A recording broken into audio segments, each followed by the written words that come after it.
Svandís Svavarsdóttir, ég sagði ykkur það í gær, ég veit ekki hvort ég á að hlæja eða gráta.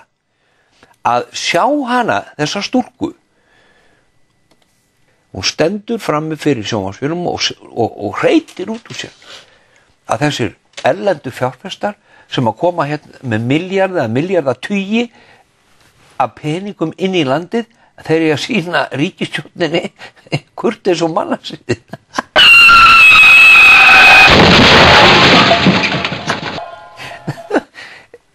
Kurteis og mannasiði.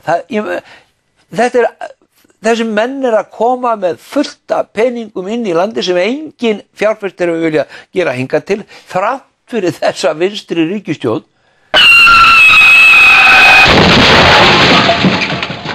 Og þegar við horfum á þetta tímabil, ríkisstjórnin setur Sjálfstæðisflokksins og við hlustum á það í þinginu að það verið að segja já, þið eru búin að vera hér í 18 ár og það látið eins og það hafi allt verið bara að fara til helvítis á þessum 18 árum.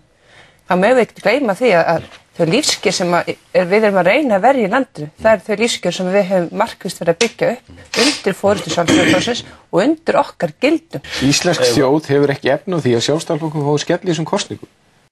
Við vitum auðvitað að við höfum farið yfir það áður að þessi rannsóknarskýrsla og þetta allt saman að þvælast eitthvað fyrir okkur tímabundið. Og ef til vill syngjandi sjálfstæðishetju með saltfisk í hjartastað. Við vitum auðvitað að við höfum farið yfir það áður að þessi rannsóknarskýrsla og þetta allt saman að þvælast eitthvað fyrir okkur tímabundið. Allir galtómir að dinga, en það eru þeir ei til neins. Við vitum auðvitað að við höfum farið yfir það áður að þessi rannsóknarskýrsla og þetta allt saman að þvælast eitthvað fyrir okkur tímabundið. Lengi lifi, húrra, húrra, húrra, húrra. Íslensk þjóð hefur ekki efni á því að Sjálfstæðisflokkurinn fái skell í þessum kosningum.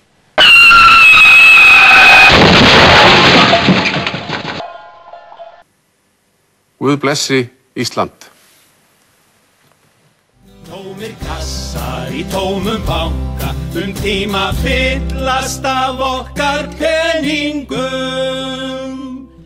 Verða sjálfsögðu seldir aftur, svo að allt verði aftur